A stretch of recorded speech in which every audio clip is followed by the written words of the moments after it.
Hello, everyone, and welcome to the Dr. Music Podcast once again. Special thank you to my subscribers, return visitors. I so appreciate you. If you're returning, I might be doing something right. And speaking of return viewers and return guests, I have the great Robin McAuley with me. I think it's the fourth time I've had Robin with me. It's just Good incredible. morning, Scott. Good morning, All So Music Magazine. So appreciate it. Robin, one of the most respected and sought after singers in rock and roll. You know him from the McAuley-Schenker Group, of course, 3 studio records with Michael Schenker, fronted the Great Survivor band for about 5 years. The Las Vegas Rating the Rock Vault show, a huge part of his life for a long time. Currently the singer for supergroup Black Swan. We're going to talk about that. And of course, now a prolific solo artist. The third record now in the last 5 or 6 years. His latest solo album is called Soulbound. It's coming your way February 28th. And of course, it's on the Frontiers music label. Robin, it's always great to have you, man. Thank you so much. How do I follow prolific? Yeah, and the first one comes out and it's Good like, morning. I'm gonna try this, the solo thing.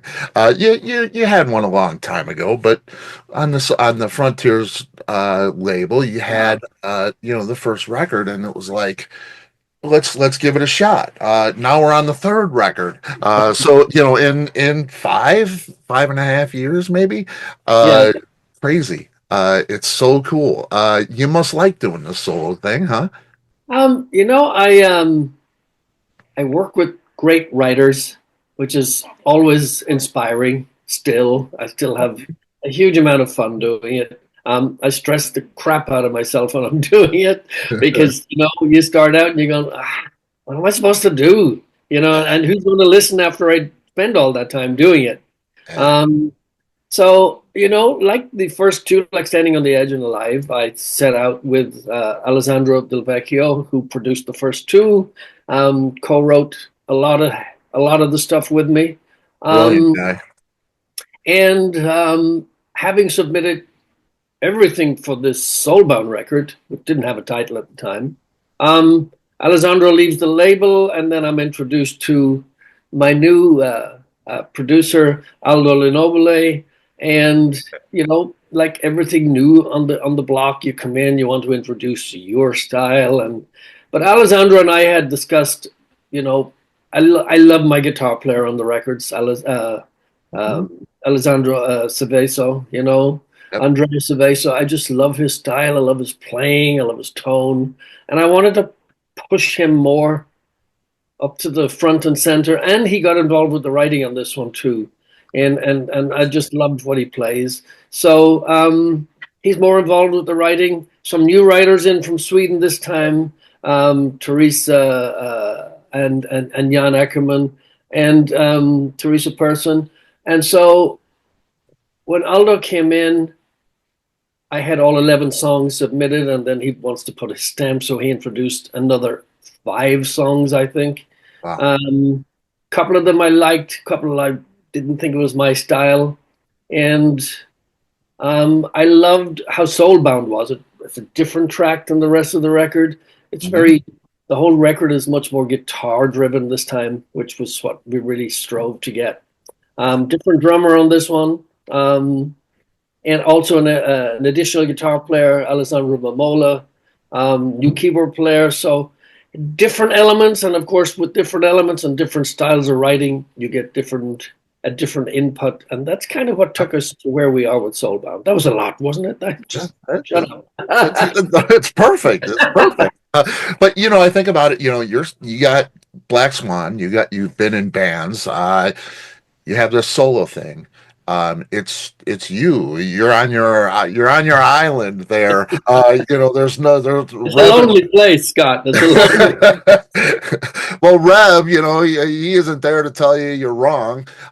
So it's like, well, do you ever think like you write something and you sing it and it's played, and do you ever think to yourself, maybe it is wrong and I'm not hearing it? Or, is there like you say, there's a loneliness to that island. do you ever feel like, boy, I hope I'm doing this right. Yeah. That band situation, you do have the second set of ears. That can be helpful. It can be hurtful, Excellent question. but Yeah. so are you, does that ever scare you a little to All the have time. this be So you? so when I start, it's seriously stressful because um, just as a small aside, when so I work one on one with my studio engineer Andy Zuckerman, as I have done Mhm. for the previous two records. And the funny thing about that situation is now we're used to working together. I'll set up a recording time with Andy. He will get the stems from the label in Italy, so he's got all of the music. I'll prep him and I'll tell him, this is the title of the song, and look for it on the stems. But by the time I come in, stand up at the microphone that we've already chosen from previously working together, what's going to work on each song, he has absolutely no idea. Zilch. He has no idea what it is that I'm going to sing. Nothing. No melody. All he knows is I give him a title. So I basically have to run the track for him. And while he's on his Pro Tools, he's marking the track. This is the verse. This is not Wow. the verse. This is the chorus. So, Wow. Do so you ever get at that point? Does he ever inject something that where you would rewrite on the fly? um, he's got great ears. So as I'm running it, there may be a part that I'm not sort of dug into the sand, and I'm going, yeah, I'm questioning this because I might come up with a melody that I want to put, for example, a harmony on, and I'm going, is that right? And then he'll break his guitar out and he'll go, let me see, what are you singing here? He goes, it's right, but you could hit that note to be better. And by comparison, when I work with the Black Swan guys, that is mapped out. So Jeff and Reb are just, it's great to have them there because now I have direct feedback, and I will sit and I'll write all the melodies and I'll send them demos and I'll complete the whole thing 100%. You think it's 100% till Pilsen and Beach gets behind it. And Rev is so funny. He goes, "Oh yeah, man, dude, listen, dude, right this note here, you're singing a major, but I'm actually playing a minor. That's kind of rubbing me the wrong way." And that's what's great because they are there to fine tune it, and it's a different bunch of elements. It's a different style of writing. So when I'm on my solo, I basically come in, I demo it the same thing, I send it off to the label, and they go, "This is great. This is great. I love this. These are the 11. Is it the same 11 that you would pick?" And we're pretty usually on the same page with that, but I'm all alone. So what I put down, and I'm going, ah. And then, of course, when you listen to the mixes or the final mix, you're going, "Yeah, I wish I'd done that now, but it's too late." So, and sometimes we do that with Black Swan, but we do a little bit of pre-production. I'll come to Jeff. Jeff will go, "Okay, I was listening to the demo. I love this. I think you could change that note there. That lyric, instead of repeating that here, just change it. Come up with something. What do you think? Blah, blah, blah." And he might chip something in. And that's how we get that done. And again, different style of writers, different input, and different output consequently. But that's what makes it interesting to me, because it's Yep. not always more of the same. And Yeah. yes, it's classic rock. Yes, it's got the melodic part of it. I don't know how to do it any other way, with respect to that. But the style is different, and that keeps me going, and it keeps me energized and Yep. inspired, and so that's how it works for us, if that answers your question. Yeah. Yeah. And it's great. I love that difference. Because I can hear that difference, It's and still me. At the end of the day, of course, it's still me, because I can't change me, but I can change the way I sing a lot of the times, because I have a big bag full of different sort of directions that I can go into. I was gonna say you've done some different things in your career. Did you ever, you're doing your solo albums. They are rock, hard rock, melodic rock. Did you ever do you ever have a desire to do like an R&B record? You know, I see Paul Stanley doing that Motown thing, or Yeah, Mark Tremonti does the Sinatra thing. Uh, awesome. you I know, love he's really, it. really good. Yeah, Um, have you ever thought yeah. about? Yes. I mean, I'm a huge Faces fan. I've always, and people are always going, yeah, yeah, yeah, no, yeah, we'll get to that. And I've always wanted to do a sort of an early Faces style, Yeah, trashy rock and roll record with really cool, hooky songs, just like the early Faces did. yeah, like the Not first garage rock band Yes, to really yes, do that. not tight, but what's wrong? There's nothing wrong with it. You know, I used to work with Frank Filippetti when he was producing Save Yourself, and he goes, it has a vibe. It's not perfect, but it has a vibe, and I'll always go with the vibe. But I And think that's the vibe. It's not yeah, perfect.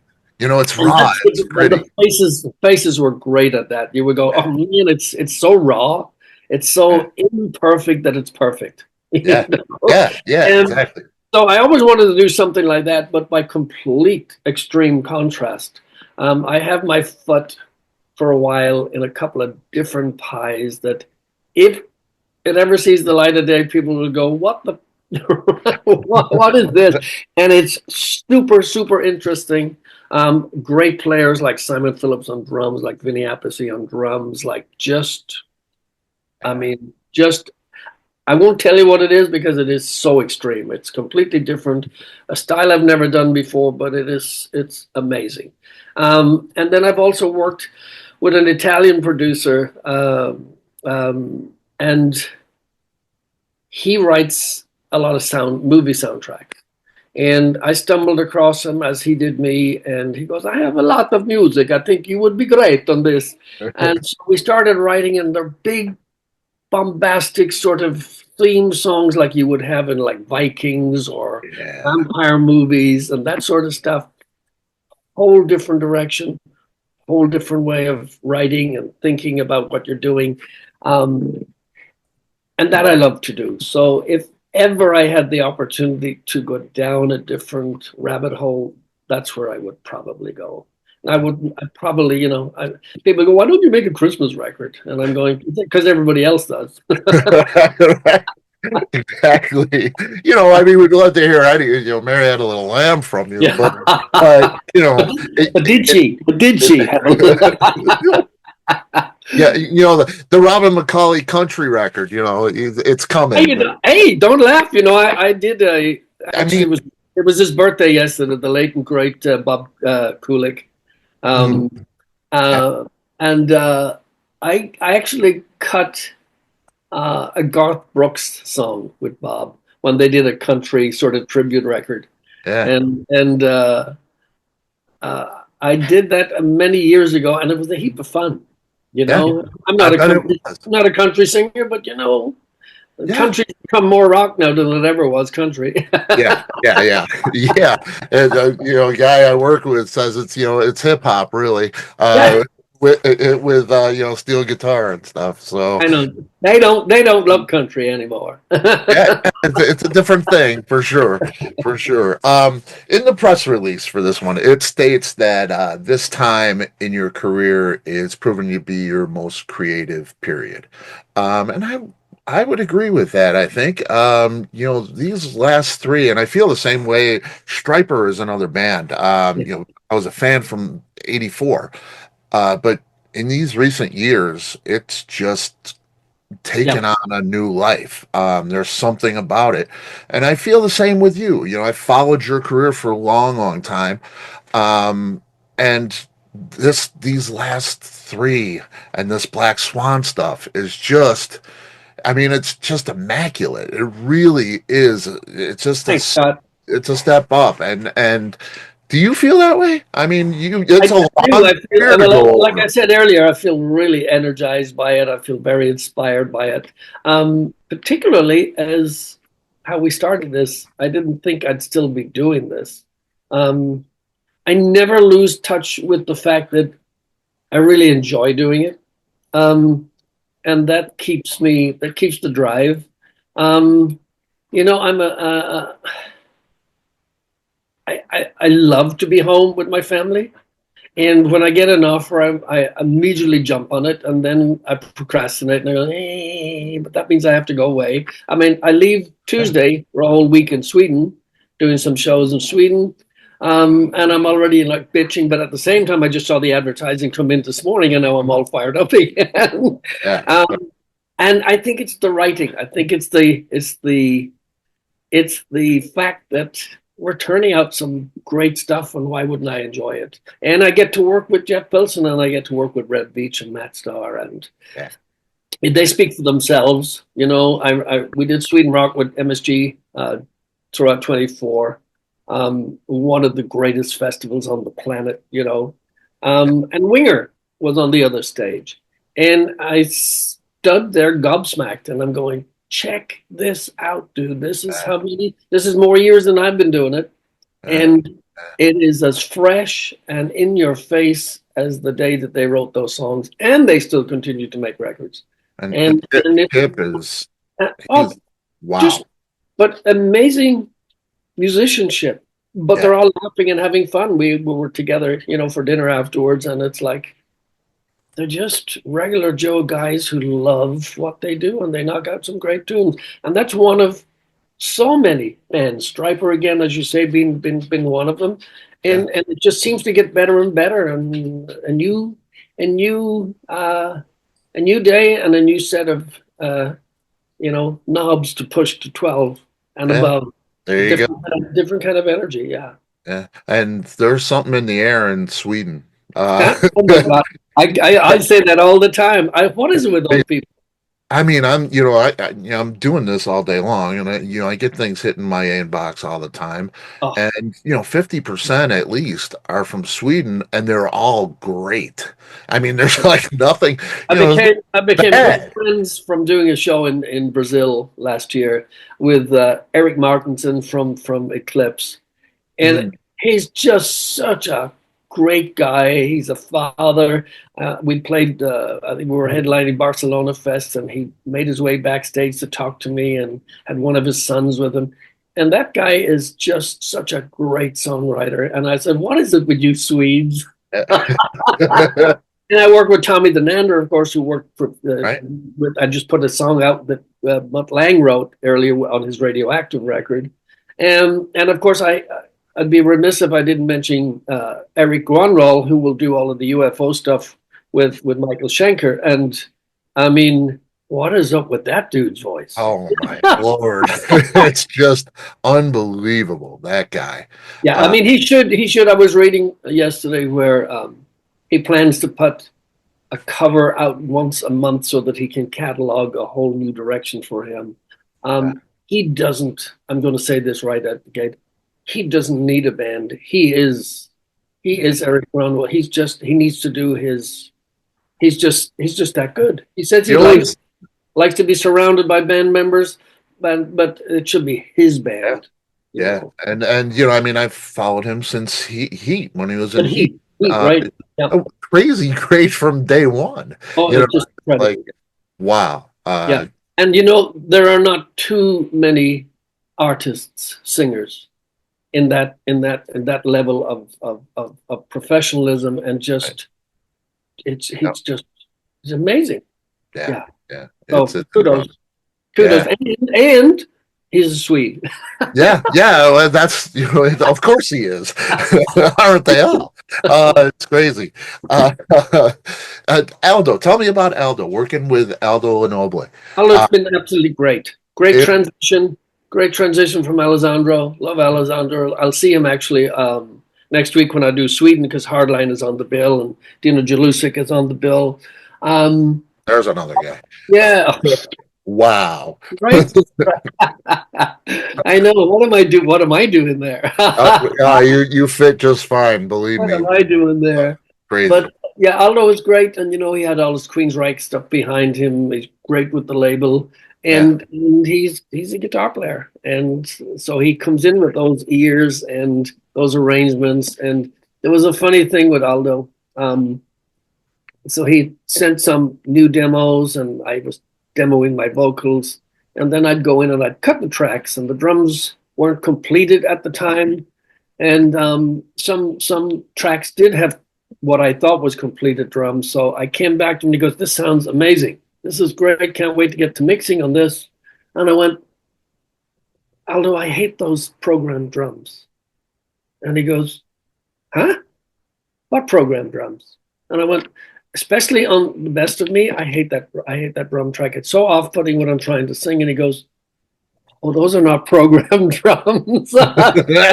And I said, "So I'm hearing things?" And he goes, "Ah, now I know what it is." He said, "I used, because there were some parts we didn't finish, I used my own drum triggers just to fill out the track." And I went, "Ha, so you thought I was deaf, huh?" Yeah, yeah, And so he took all of that out, needless to say, and put the drums down, and now it's a whole different. Now it's yep. a whole different. Now it's a whole different ball game. And that's what it's all about, really. It's that working through that stuff. It doesn't sound right here to me.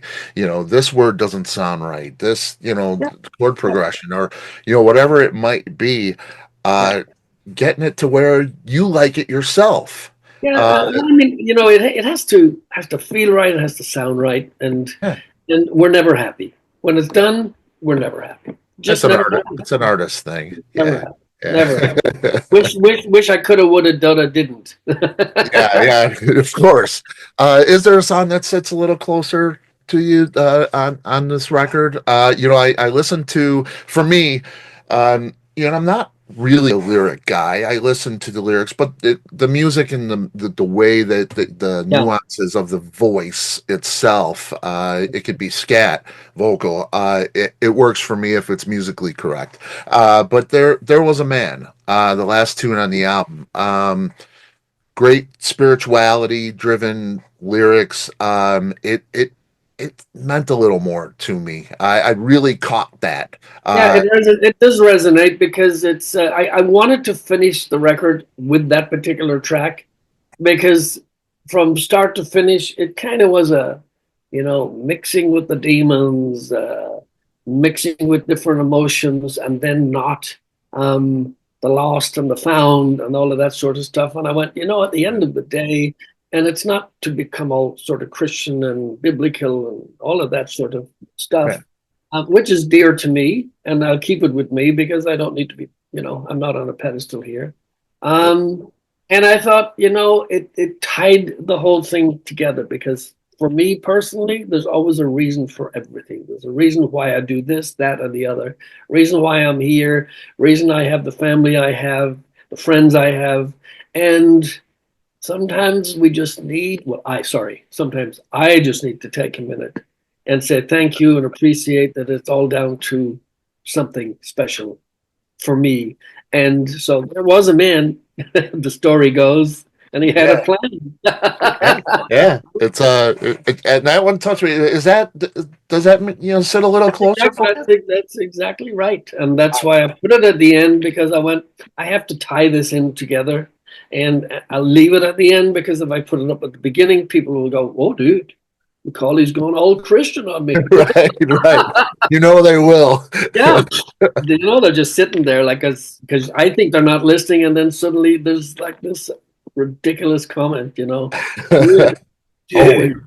Yeah, always. and so Uh, it has a meaning to me, and I hope people like it for what it is. First, it's a great piece of music, and yeah, it has a just to spend a second and just there was a man. Listen, and here's the deal: there is something for everybody, whether it's that man or some other man, or an incident or a situation that they're in. There's always something that we have to be grateful for.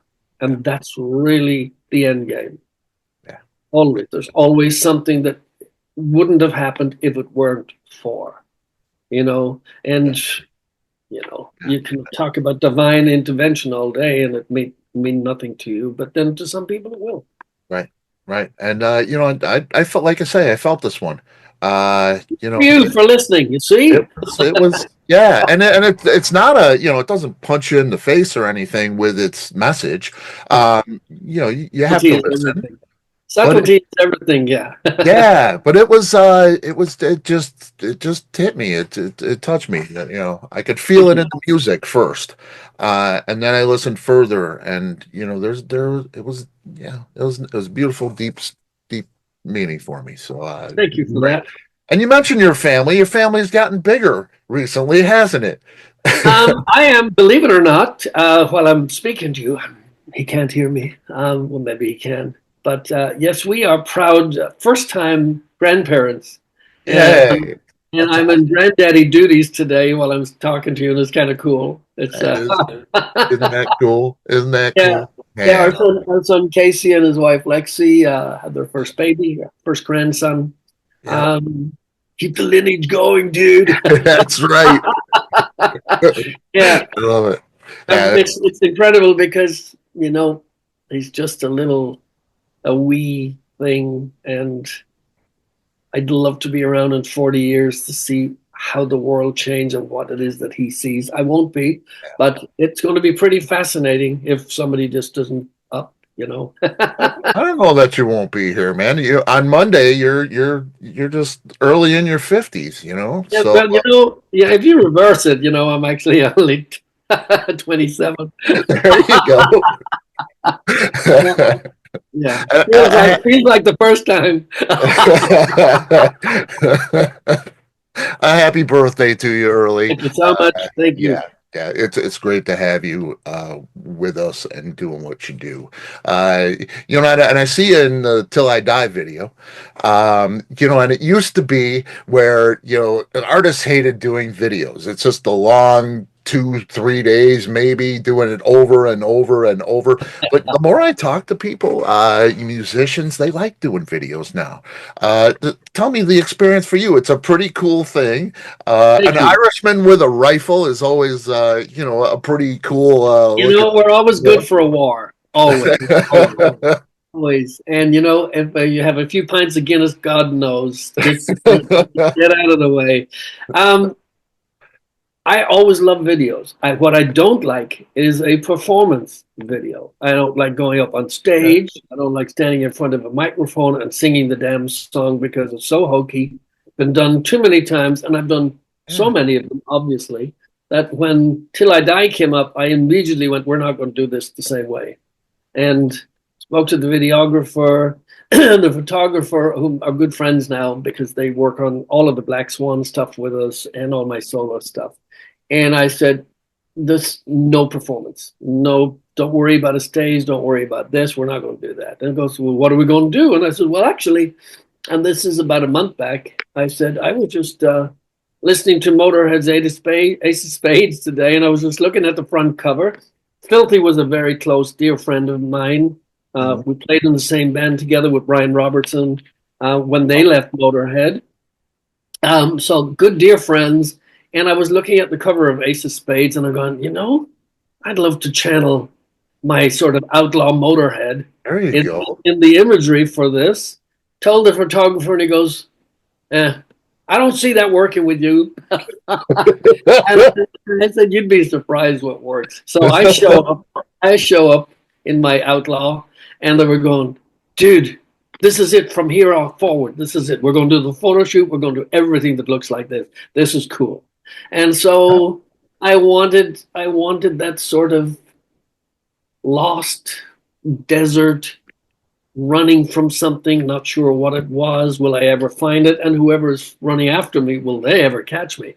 And that's where it's I wanted to sort of a Quentin Tarantino kind of shady, not sure what this creepy thing is all about.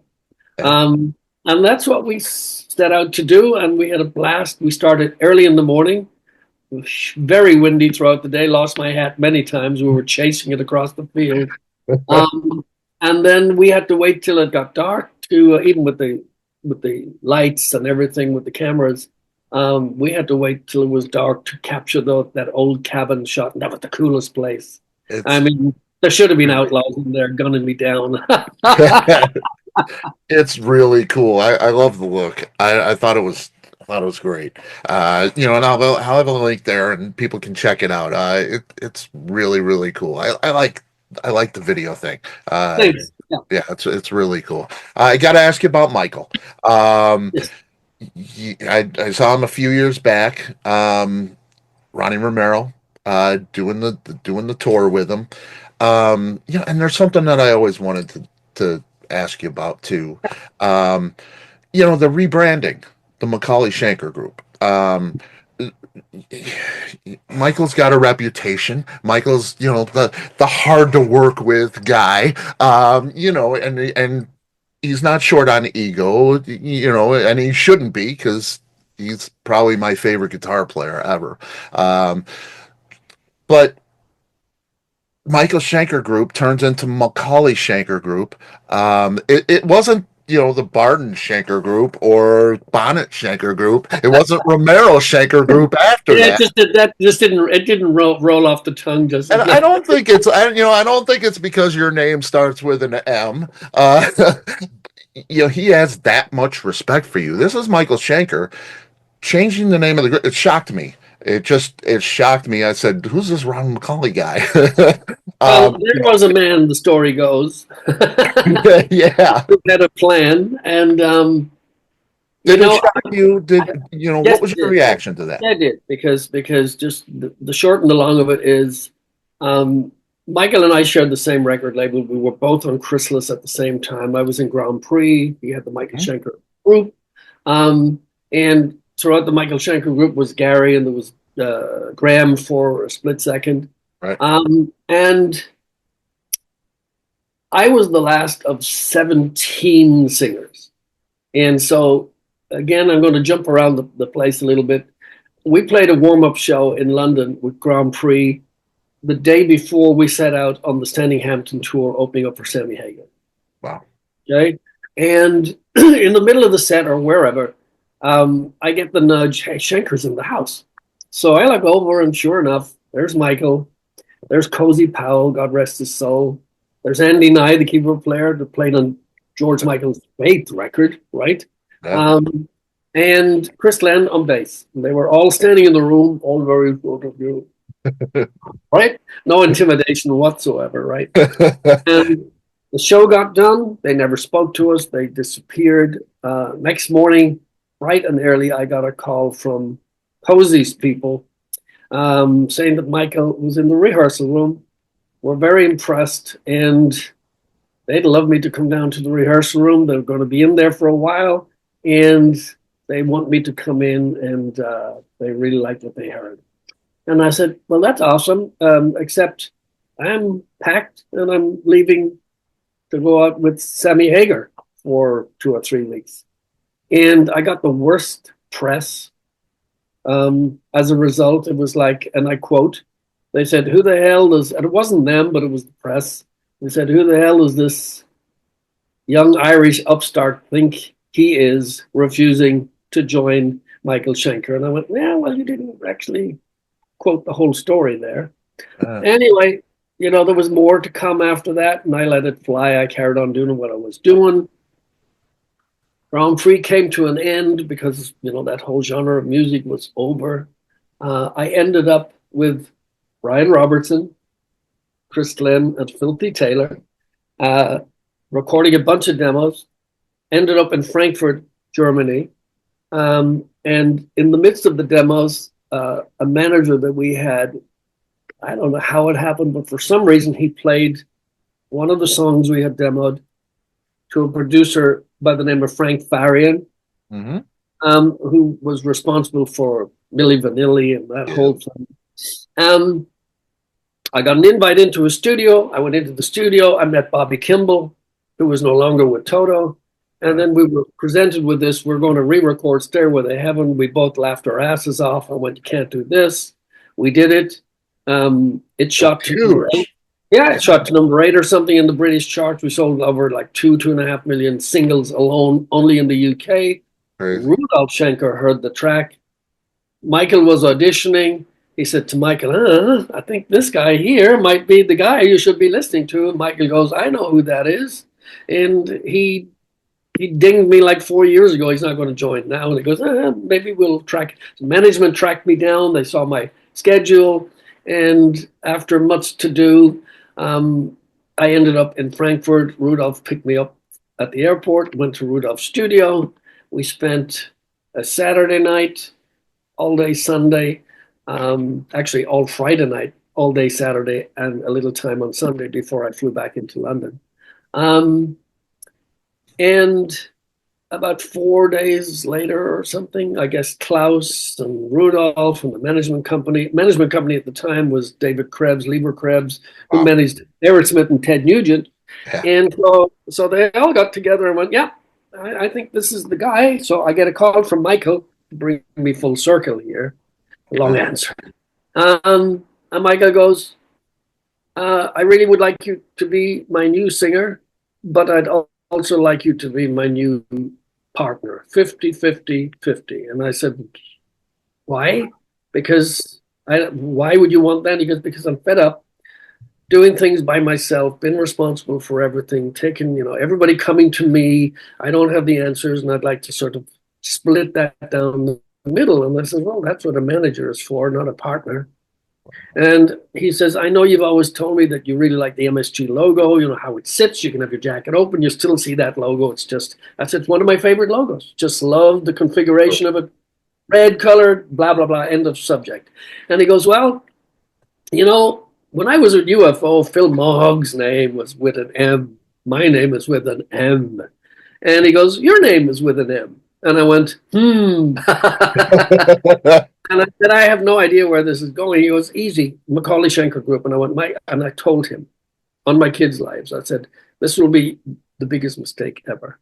Because if something works, you don't fix it. It's too complicated. It's too long. You're already established. I don't need the name. It's still MSG, Michael Schenker Group. It's okay. You're auditioning me. I'm not auditioning you. And that was the conversation. And he goes, no, I'm really good with this. If you're good with this, this is how I want to proceed. It's a new beginning. We're going into the States. We're going to do things differently. Management companies behind us, yada, yada, yada, yada, yada. And there it was. And there it was. And I was right. I think it got a lot of flack. There was a lot of confusion.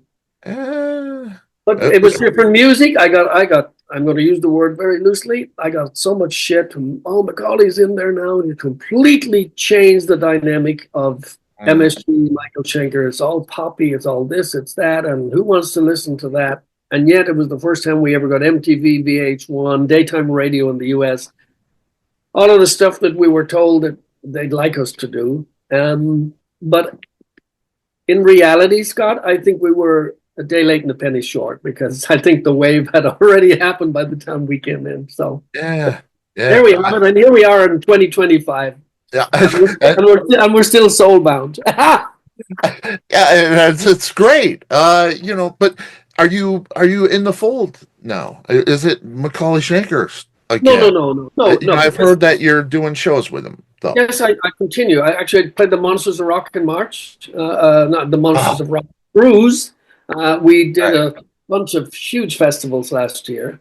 And Michael always owned the MSG name and the MSG logo. Macaulay-Schenker, we tweaked it a little bit because it was a new thing, but he always had the rights to revert back to Michael Schenker Group and use his Michael Schenker Group logo, which he still continues to do. So he can add a name or take a name away at his choosing.